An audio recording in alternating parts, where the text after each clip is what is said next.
Hello, this is Reverend Colette Duval-Pondella. Welcome to our Wolf Wisdom podcast in Nature's Classroom on Nature's Path. Today I have Cochise joining me. He's a beautiful Mackenzie boy. He's an amazing spirit. He's so sweet and so loving, and he's so protective of his sisters. And he keeps growing and growing and growing all the time, which is why I asked him to join me for this talk, especially today. Feel something new. Good morning, everybody. Welcome to our Wolf Wisdom Gathering. This is Cochise. I know, Cochise actually means wood, but I remember it from an old movie, you know, the Cochise movie, the Apache Chief.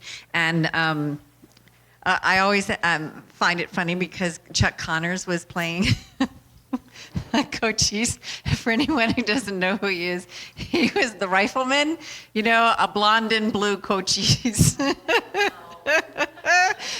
had a red bandana, and I knew because of the Mackenzie line that these guys would be, I'm going to just let him do what he wants to do. I knew from their line that they would have red in them, and of course I had this name picked out, and he just, the first time you saw him when he was first born, he was like this incredible, solid, you know, and especially since the word means wood, he was so grounded. Do you know what I mean? Of all of them, you know, it's like he was the most earthy. He was the one that I could say, this is definitely Cochise. And it turns out that he ends up being the surviving male of the whole puppy pack. So he's one male and 5 sisters, you know. And he's here, you can see him. He goes wherever Dad goes. Both dads, as you can tell. But the name of my talk today is called Feel Something New, and it comes from a lyric in one of the songs that Greg is going to sing today that he wrote. And Cochise is 7 years old now. They'll be 8 in May. And every week on Saturdays, we do these programs where people come and they learn about the wolves. And Cochise is getting better and better and better at having a little independence and going and meeting people without his dad. And I've just been noticing it in just like the last 6 months, right? That he would just jump on the table. Usually this table is over here, and he comes to the table, and we call him the Secret Service because he has to see everything that's going on out there. He never joins in the mix. He's always just looking to see, is everything okay? Who's coming? And he's protective of his pack in that way. But lately he's been running to the table, looking, and then jumping off and following Dakota, and then kind of venturing off a little bit on his own. You know, and I've been noticing this thing, this new thing in him, this curiosity to kind of just step out of his comfort zone and away from his pack and kind of meet individuals. And so that's why I chose him today. So he keeps learning something new, which I think in this world, what we're looking for is something new every single week, something new every single day that is going to shine a light on our hope. It's going to shine a light on something that we can hang on to just make our lives better. And I think all of humanity in that way is just looking every single day for a reason to continue, a reason that makes us feel good about being alive, a reason that makes us feel good about being with each other and continuing to love and continuing to go after your dreams, which is what I'm all about here. And I want to tell you a little story of him too. He's intensely protective. Even though when you see him, he looks like he's shying and cowering away. Do you know what I mean? Part of that is that protectiveness. Do you know what I mean? Making sure nothing happens, backing up to see what's going on. But he's lightening up a lot. When we first moved here, I just want to tell you something about him. When we first moved here, part part of the reason, one of the objections we had to taking this property, one was the great that it had a fence here, but we were really close to neighbors. So we wanted to find land, if we had to have 10 acres or more, that they could just run freely on and we didn't have to worry about them. And of course, we can't do that here because we have neighbors with dogs, we have neighbors with dogs, we have neighbors with dogs. Yes, horses, you know. So in order to be okay with our neighbors, it's been, you know what I mean, it was quite risky to come here and take this venture on with this property in particular. But we have a neighbor that has and raises cats and animals and stuff for film and television. And when we first met him, you know, there was a kind of an ego thing. He just kind of had to kind of come and brag, and it was really difficult. He wanted to hire Allie, he said, for a photo shoot with a Little Red Riding Hood thing, but he doesn't allow owners to go. Like, we would ever take Alaska, our alpha female, and send her away with a perfect stranger to go away for the day on the set. Like, that would ever happen. No, you know, of course not. And of course, in our conversation, we let him know that, you know, we do our trainings on Thursday. And Thursday, when we do training day, that was at a time we would take, you know, we have our training tools and we have our catch lines, and we would take the entire pack. And at that time, it was 10 because Shadow was still with us. And we would just run them around the property, and they would go running, and it was really great. Well, he decided on this Thursday, now this was the second Thursday in a row that he did this, that he decided to walk his 8 to 10 pack of little squeaky toy dogs and medium-sized dogs and big-sized dogs by himself, by the way, on leashes down the street while we have the wolves out. So you can just imagine.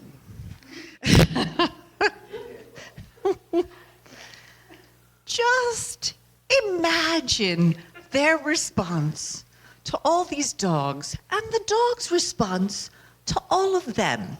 And as he passed, I'm trying to wave him off to tell him to turn around. And he just comes boldly forward with his dogs. Now there's a fence, thank goodness. But they can jump that fence in 2 seconds. And if you know anything about wolves, they can jump. They can leap to high places. So we were able to whistle train these guys. That's how good they are. And we got all of them over to the pond. Dakota, Alaska, Shadow, all of the puppies came running with us. We go the different direction away from danger, and that's in their nature, except Cochise. Except Cochise. And it's just the two of us. It's just Paul and myself, right? We're whistling. Cochise come whistling, and he's not budging. He is on that fence, on those dogs, all the way down there until the guy finally decided to turn around and come back the other direction and get it all started again. And we still had all of them out here. Now, believe me, 2 people cannot hold on to and catch line, 10 Alaskan timber wolves. So we had them because that's how good their training was. And so it was a beautiful day on that level that we got to see that our training really works, except Cochise. So Cochise, he turns around, and these people are running. He's running his dogs. They're running him basically down the street here. Cochise is all the way down to the corner, follows them all the way to the end of the property and beyond, and then comes running back to us at the pond with this smile, like, look what I did. I took care of the pack. They're all gone. And he was so proud of himself. And it made me think of a little bit of what I'm going to talk about how the brain works. You know what I mean? It's like he went into his lizard brain of protecting his pack. That fear, flight thing, do you know what I mean? All he saw was outside invaders. He's got an entire pack to protect, and he went and zeroed in, and he made sure that his pack was safe. And he did not come back to his pack till he knew that there was no danger anymore. So There's a lot, there's our diehard wolves that we kind of show up with every week, that I tell you their stories, and some of them just, you don't know their stories on this level because he hates to come. I have to bring Dakota because he can't come by himself. But look at that boy. Look at that boy.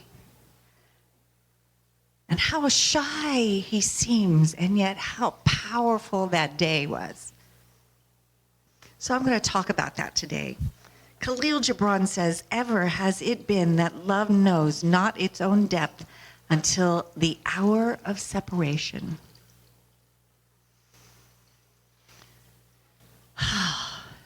So while you sit in your chairs and you pet the wolves, just relax into that chair. Breathe into your feet. You got here, you don't have to hold on to yourself. Let the chair you're sitting in hold you. Mother Earth has the chair, you can't fall. So just breathe out anything that does not belong to you today. And this idea of knowing, no matter what your personality is, just like Cochise, that you are here, you are solid, you are on the earth. And your uniqueness is special and wonderful and whole and complete.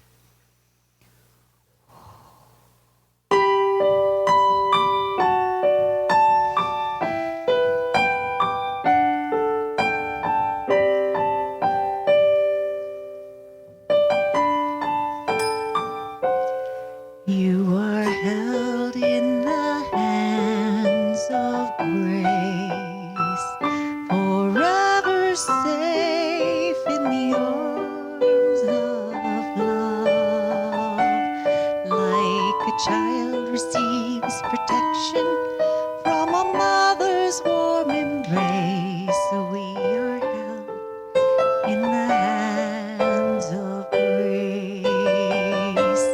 We are held in the hands of grace, forever safe in the arms of love. Like a child receives protection from a mother's warm embrace, we are held in the hands of grace. We are held in the hands of grace.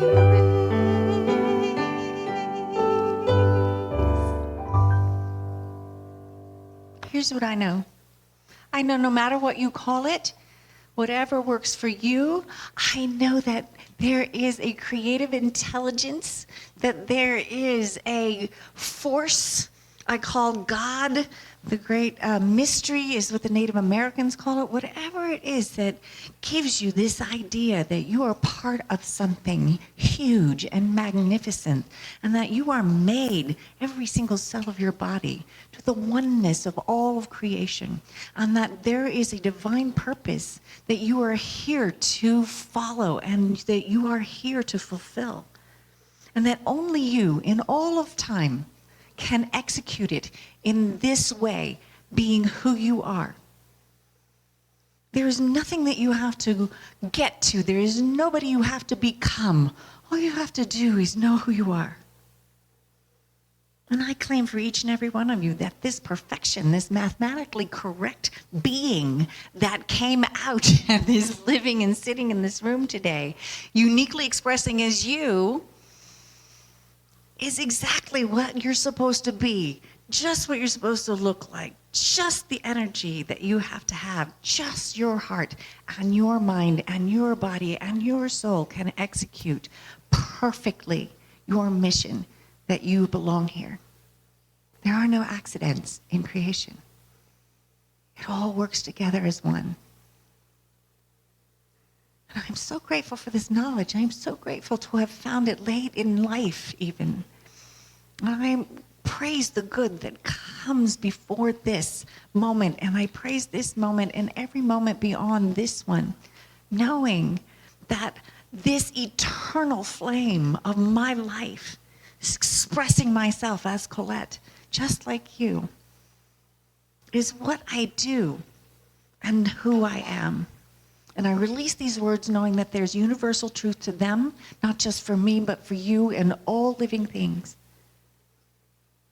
And I know that we are all held in the hands of this grace, this creative energy. And we come together as one and share that. And I say, and so it is. Amen. Aho. Namaste. Whatever word that works to solidify this principle for you. Hermann Hesse says this: we are sun and moon, dear friend. We are sea and land. It is not our purpose to become each other. It is to recognize each other, to learn to see the other and honor him for what he is. Each the other's opposite and complement.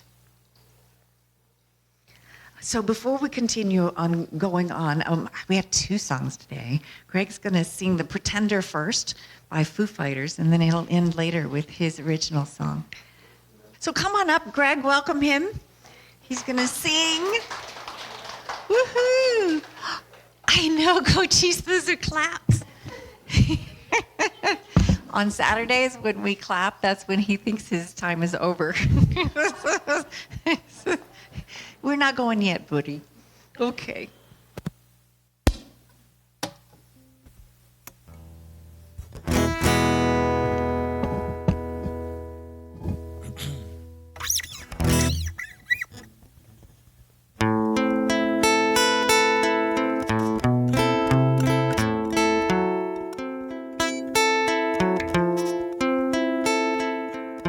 Keep you in the dark, you know they all pretend. Keep you in the dark, and so it all begins.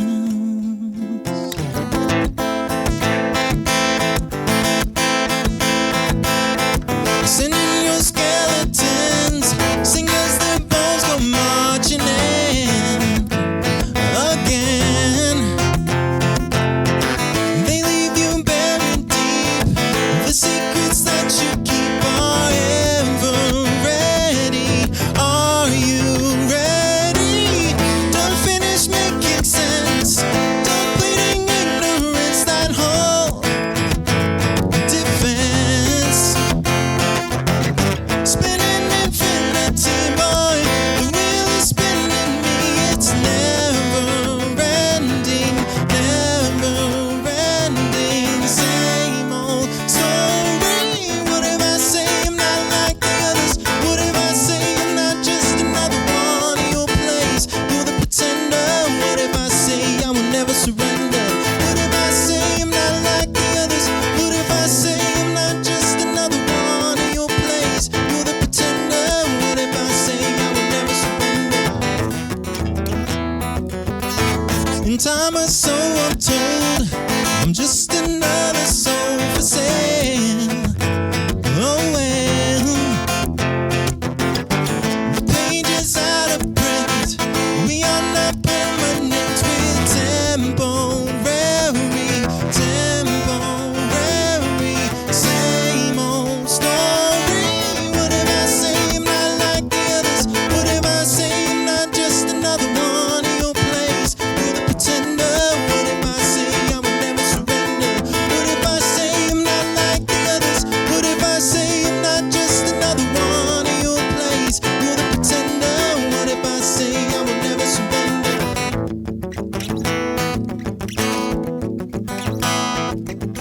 I'm the voice inside your head that you refuse to hear. I'm the face that you have to face, mirrored in your stare. I'm what's left, I'm what's right, I'm the enemy. I'm the hand that will take you down and bring you to your knees. So who are you? Yeah, who are you? Yeah, who are you? Yeah, who are you? Keep you in the dark.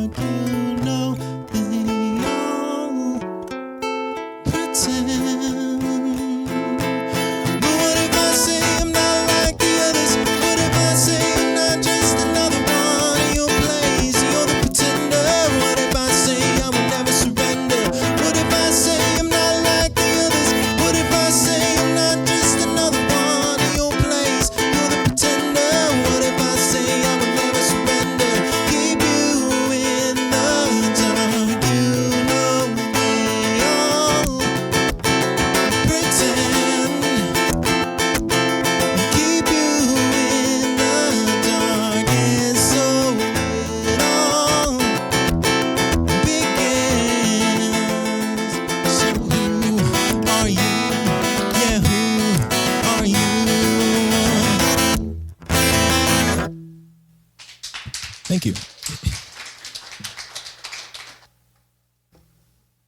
Ooh. Yay. Wow.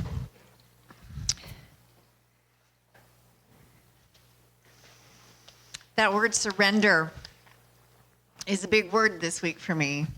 I was listening to Eckhart Tolle in the car yesterday, and he was talking about surrendering. And I think there's we have so many different kind of meanings and understandings of different words, because surrender hasn't always felt like something that is a good thing to do, you know? It sounds like acquiescence on some level. This is what Eckhart Tolle says. Watch any plant or animal and let it teach you acceptance of what is. Surrender to the now. Let it teach you being. Let it teach you integrity, which means to be one, to be yourself, to be real. So are we willing to surrender whatever that pretense is? Do you know what I mean? That was basically demanded from us. So when I talk about, if you're not walking around as your authentic self, I'm not shaming you. I think it's what a spiritual practice is supposed to help you get back to, your true spiritual self. After years and years of years to pretend that you are just like everyone else.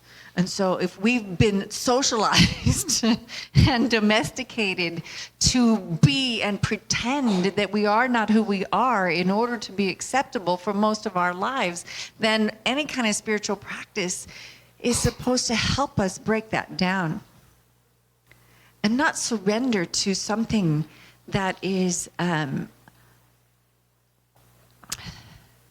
for us, but to surrender ourselves to our own authenticity.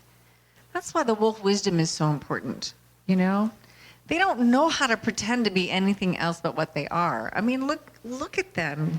If you can turn around and just see. It's like Dakota's completely and totally relaxed. He hasn't got a care in the world. And Cochise is hiding in the corner. I know, big boy. Do you want to come up and say hi? I know you're okay. I did. I said your name. Look how good he is. I just said his name. Do you want to come? Come. Nope. Go stay with dads. The two dads. So we find that endearing. If he was a person, what would we think? Would we have an opinion that he's weak, that he's shy, that he can't be counted on? Do you know what I mean? What if I was embarrassed that he didn't come to me? What does that say about my technique as a trainer? You know what I'm saying? I know, you're good. Good boy. Hi.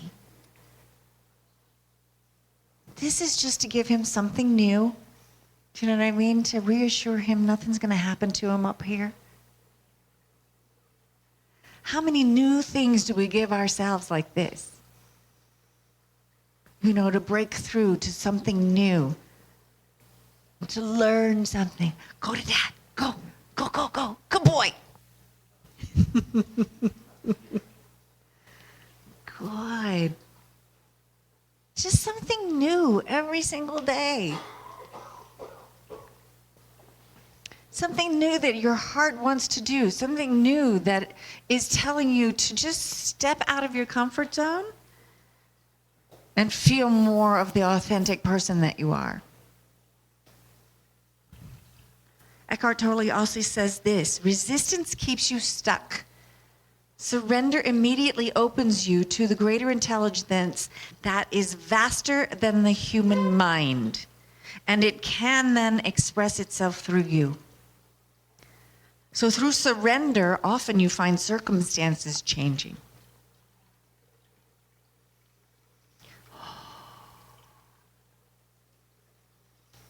He did talk about this mirror image. You know, it's like whatever you see in the mirror, if you're resisting whatever is there, like, do you know what I mean? And I'm not just talking about what you look like, but you just think of anything that you're looking at as a mirror image that you're trying to affect, change, you know what I mean? Fashion, move out of your life, get rid of, you know? And the resistance to this thing that is in your, you know what I mean, in your vision, resisting that it is what it is and what it is what you're seeing is futile.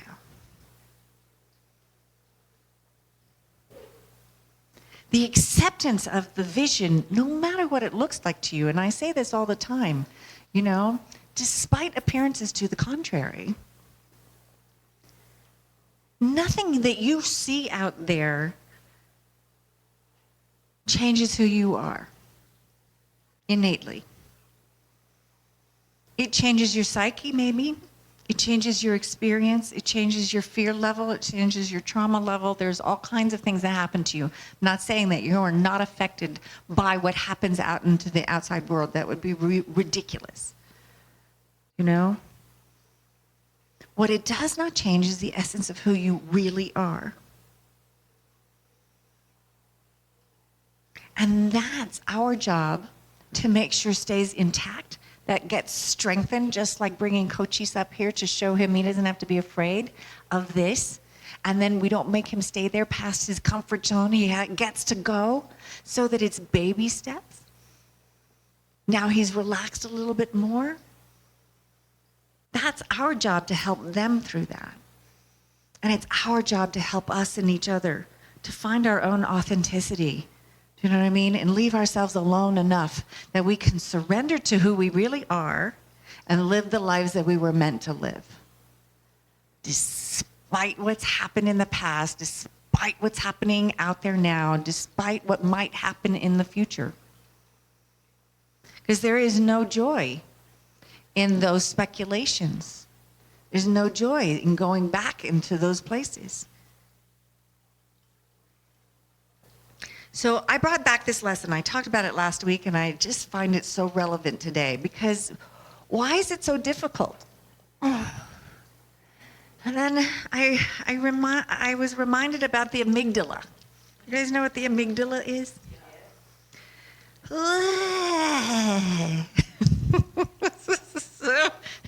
When you learn about the amygdala, sometimes you don't kind of believe that we are perfect, whole, and complete in creation because this amygdala, this lizard brain of ours, which is what they call it, that reacts to, you know, it's our fear, flight, pleasure, you know, it's just a very base brain, right? However, this is how it works. It is the emotional core of your mind. The one that responds and reacts out of instinct, do you know what I mean? Reinforced by events, do you know what I mean? And it tells you how you're supposed to feel, what you're feeling, and it's real. Not only is it real, but it is where you get that pump of adrenaline that tells you that exactly what you're feeling is even more real than you want it to be, you know? It is the same part of the brain that responds to a physical threat. It also will respond to an intellectual one.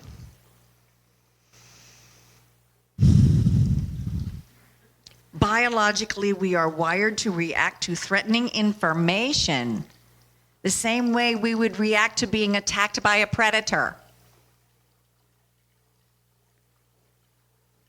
So somebody tells you something that is against your belief system and you react to it as though a bear is in your living room.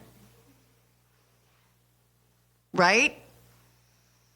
How are you supposed to change and feel something new and learn new things if this is our first response? This is our first response. Core beliefs are entrenched in our being inflexible, rigid, and incredibly sensitive to being challenged. And that usually develops from childhood.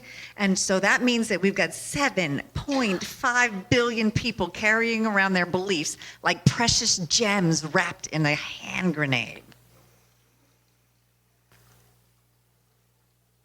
So when Eckhart Tolle says, just look in the mirror and surrender.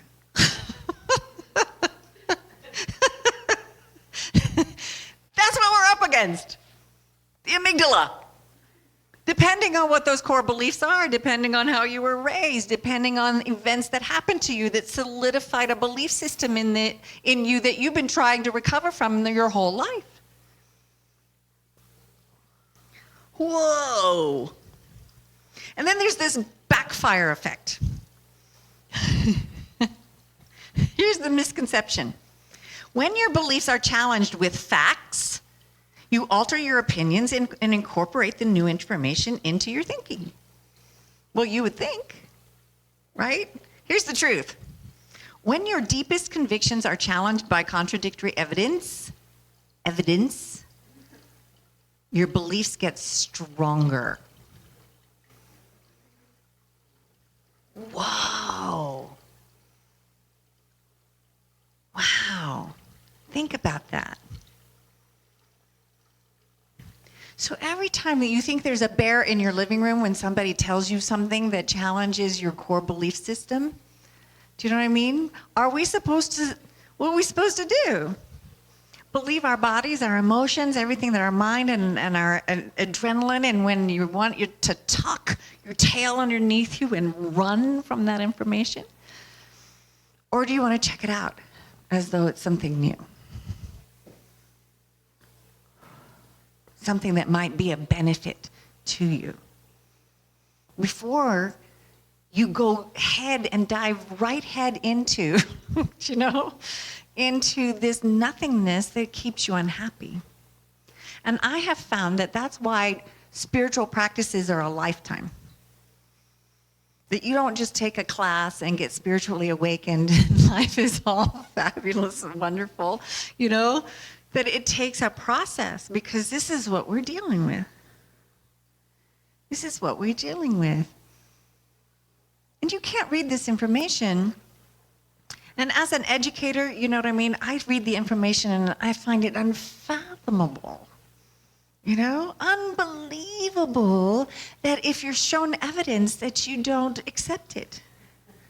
Right? And yet every time I see a snake, it doesn't matter what kind of snake it is, it's a rattlesnake. Literally. I mean this literally. There was a big gopher snake in their enclosure one day.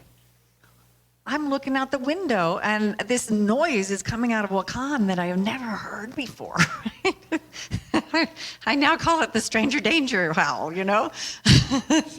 Freedom's on the whole other side of the enclosure, and Wakan is challenging it.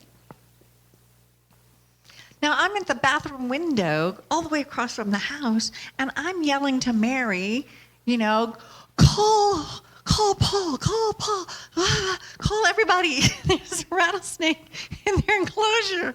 Like, I'm going to do something about a rattlesnake in there, right? I have the snake poles, I have everything. And of course, I'm looking at it and I see a rattlesnake. It's not a rattlesnake, it's a gopher snake. But that's not what I saw until I saw the gopher snake. And I find myself very presented with evidence to the contrary. I still saw a rattlesnake.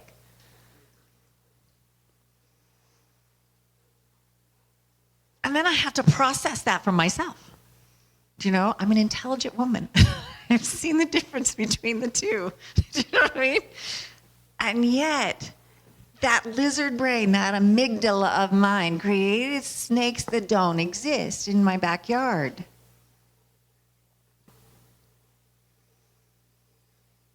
That to a certain point, I'm laughing about it now, could be very dangerous if I'm not seeing what's actually there.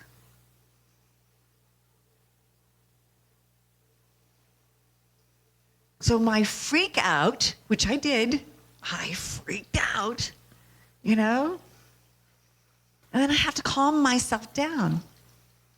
So sometimes, this is a great analogy. After hearing this story, just kind of treat everything new, treat factual evidence new. No matter what you look at, do you know what I mean? If it looks like a rattlesnake, maybe just step back and look a little deeper. Because your amygdala is telling you something that it is for your own protection. Do you know what I mean? Just like Cochise running up and down that fence.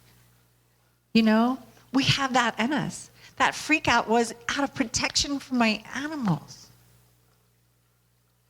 It wasn't wrong for me to react. There's no reason to beat myself up because I imagined a rattlesnake where there was none. You know? It is to know the information. It is to know yourself. It is to take some kind of perspective to see things new.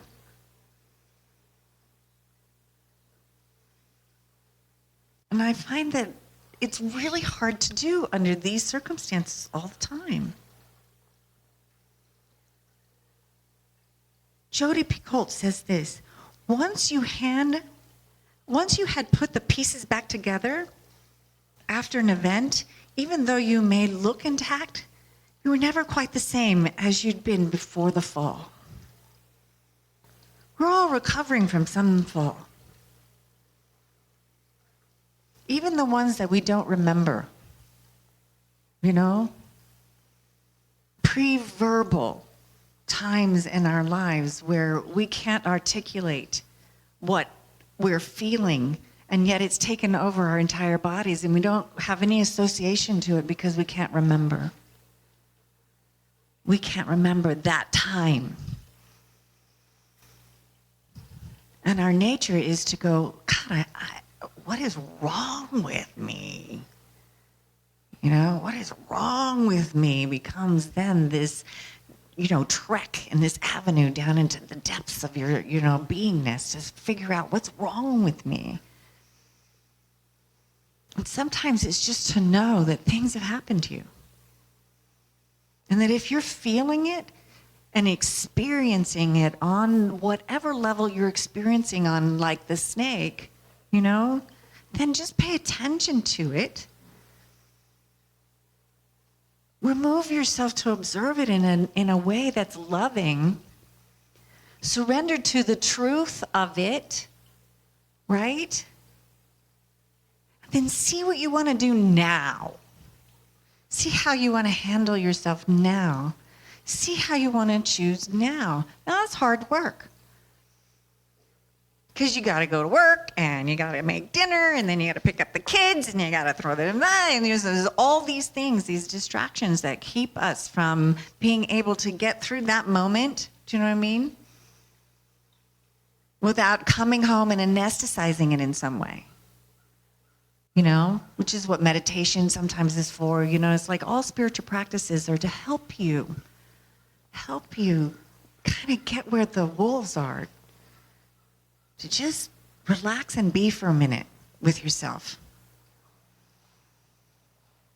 And just take another look and see if there's something new there. There's this thing called heart math. Isn't that cool? Heart math. Heart math deems that integral elements of the model for who we are and what we can be are thoughts, feelings, and intentions we have every single day.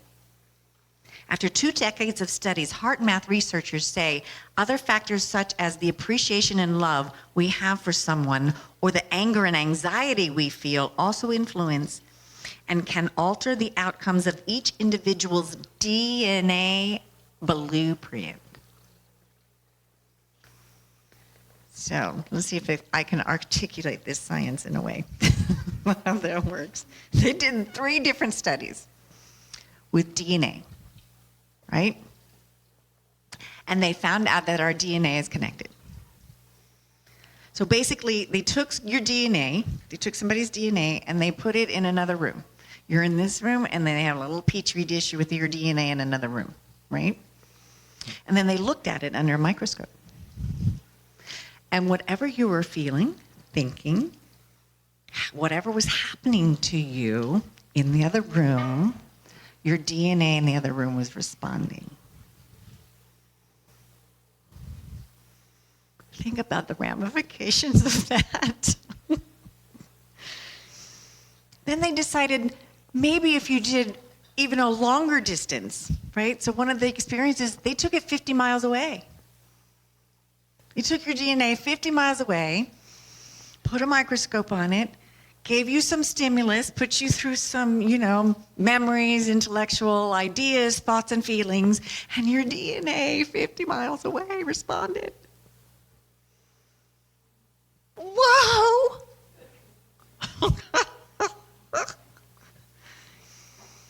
Whoa! I mean, they're just touching on this now. Do you know what I'm saying? So when somebody says take responsibility for your life and your actions and the way you feel and how you're going to respond to the rest of the world, they mean it literally. Now, who wants to cut and run knowing that whatever you think, feel, and believe is actually having an impact through your DNA out in the world?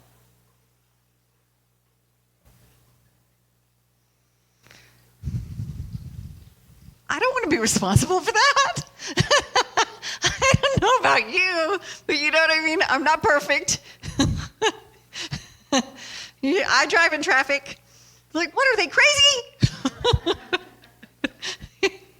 Every thought, feeling, animosity, loving thought, all is impacted by my DNA out there. Now, I don't have children, but some of you who do,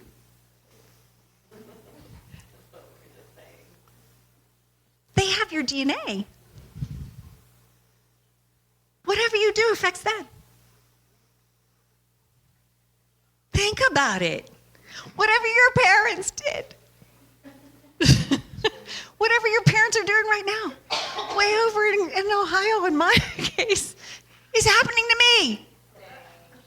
Dang is right.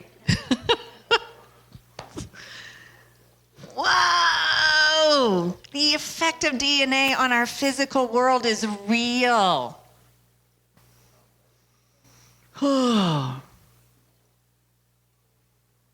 So if we're living in a world, think about it, if we're living in this world where we have to pretend in order to be accepted, if we're living this world, do you know what I mean, where man's inhumanity to man continues on this level, do you know what I mean, that we don't understand that every human being, I don't care where you are, I'm sure they wake up every single day and want exactly what we want.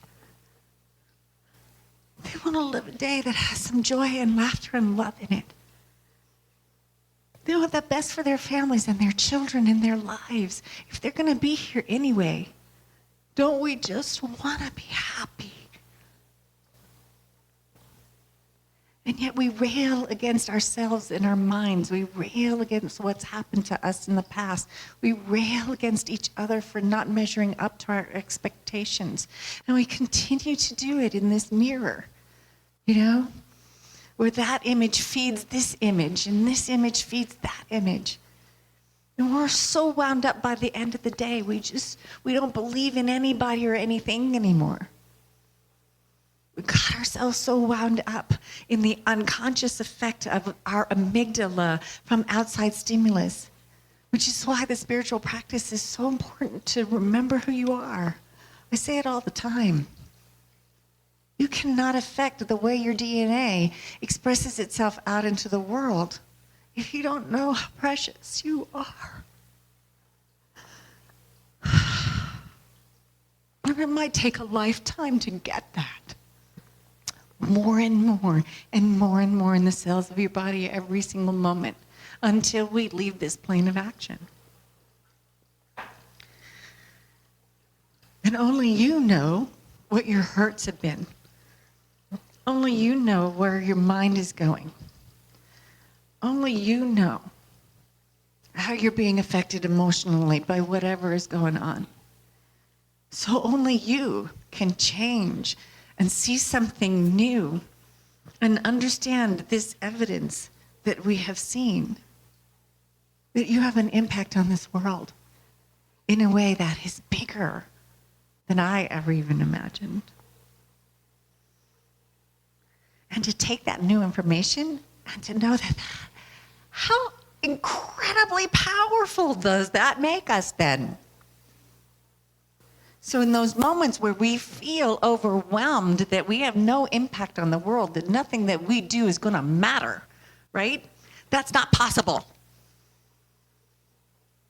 It's physically, biologically, intellectually, there's evidence to the contrary that that is not possible, that you do not have a major impact on the world while you're here.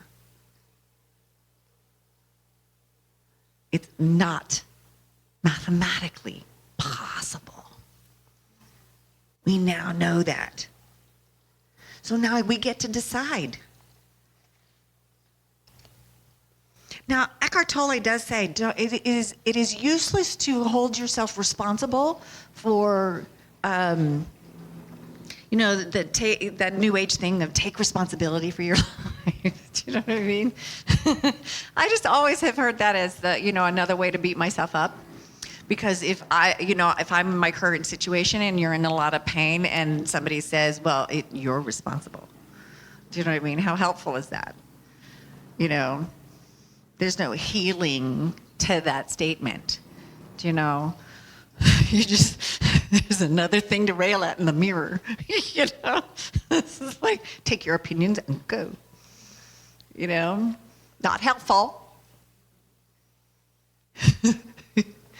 He says, if it happened, there's no necessarily going back and figuring out what different choice that you can make. The only thing you can do is see if you can make a choice today.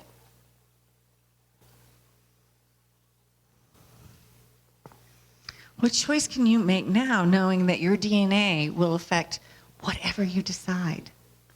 I mentioned last week the Native Americans, everything they touched, everything they made.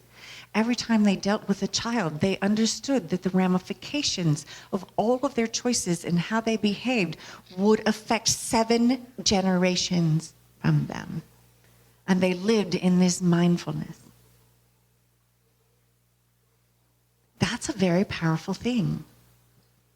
On some level, their creative inner life, they knew on a spiritual level, watching nature and living that close to the earth and seeing things that we only, are just learning now retroactively, for the sake of civilization. Getting back to the nature of things, that we do understand that we have this impact by every single decision, by every single feeling, by every single thought.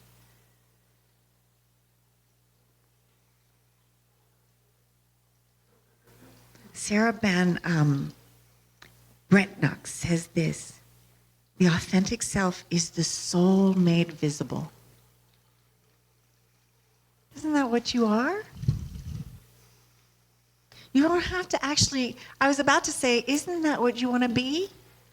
You already are. There is no getting to that. That's exactly who you are. Meredith Monk says the inner voice has both gentleness and clarity. So to get to authenticity, you really keep going down to the bone, to the honesty, to the inevitability of something. Would we have this song if somebody hadn't experienced the pain of what he was talking about? Right? There's poetry in our pain. It can be turned into something beautiful. Our pain gives us an avenue to each other to relate to, that we're not alone in this experience. It's a way to see something new, to see pain in a different way. We all embrace music for that reason. Jeffrey McDaniel says, I realize there's something incredibly honest about trees in the winter, how they're experts at letting things go. Knowing that it'll all come back in the spring, We're like, our leaves are falling, our leaves are falling. Every single year, you know what I mean? It would be like a tree panicking every single year. My leaves are falling, my leaves are falling. What am I supposed to do? Let them go. Something new is coming in its place. You will be renewed. When trees burn, they leave the smell of heartbreak in the air. If you've ever been or lived through a fire, we were part of this powerhouse fire 4 years ago. Never been so sad in my life. And I was in New York during 9/11. But what happened out there? Do you know what I mean? What happened out there? That burning and the aftermath and the ash. You know, the end of life was permeated throughout this whole property in our consciousness for over a year. Talk about wanting to run. Paul said, find us another place to live. You know, and we got through it. We healed from it. But that's where we wanted to go. A broken heart bleeds tears, real tears. This is not something to run from. This is something to know about yourself. This is something to know how sensitive and beautiful you are, how compassionate you are. It's supposed to be a measure of how you have this capacity to love beyond what you think you can. It connects us to each other. The emotion that can break your heart is sometimes the very one that heals it. Believe me, when my first marriage ended, I was 24 years old, and it shook. When you talk about the amygdala and every belief system and everything I had in my core of my being. I cried every day for 2 years, and I know this because I kept asking every single day, when am I going to stop crying? So I could measure it. Do you know what I mean? I had to find a new way to think, or I was going to perish. And some people perish because they just go on with it. Do you know what I mean? Luckily, I had inside of me this feeling and this need to overcome it. And it was excruciatingly hard. Because I had to build a new belief system, a new core belief system in order to get through it. And I didn't want to know that there was another way.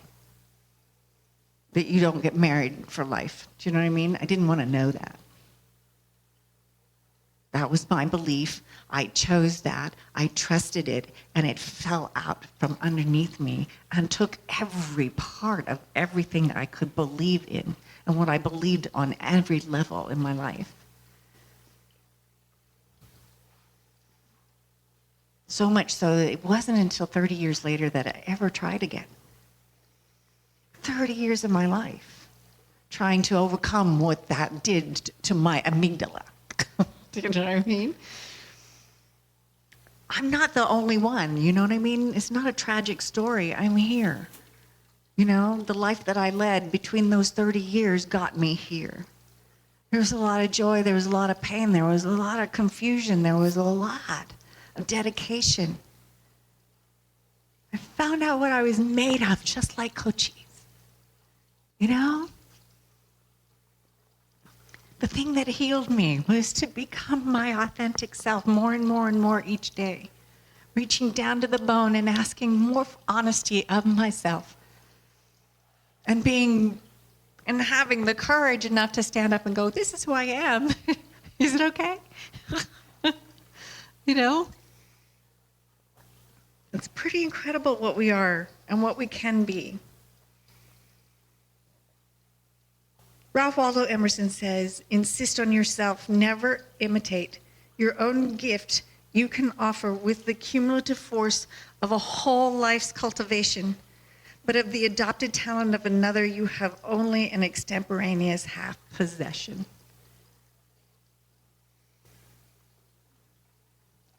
Something new is what we're going to hear now. It's a new song, and it's called Something New. So bring him back.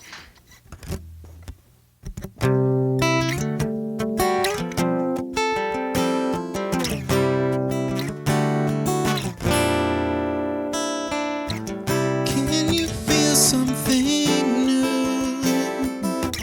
Can you feel something true? Times are changing, people are breaking. It's time to pay your due.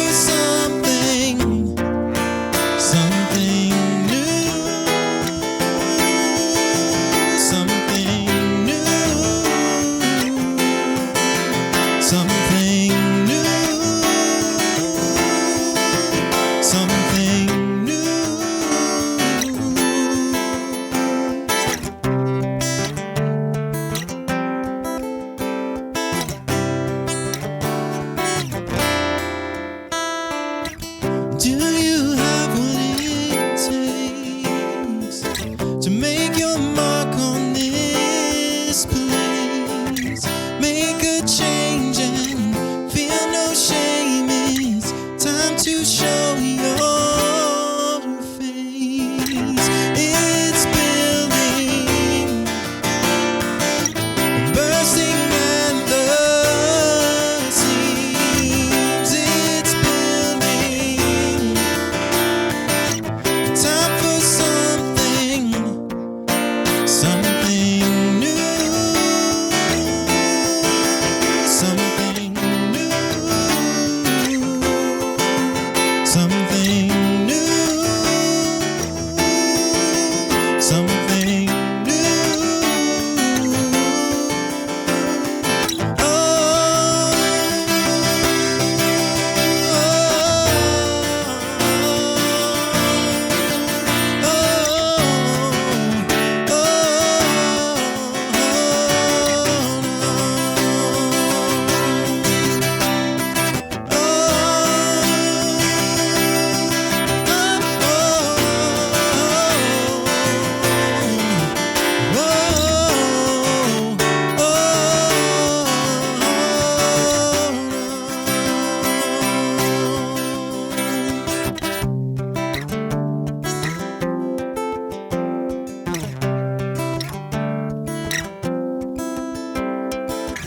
Do you feel something new? Do you feel something true? Make a change and feel no shame. It's time to show what you can do. Thank you.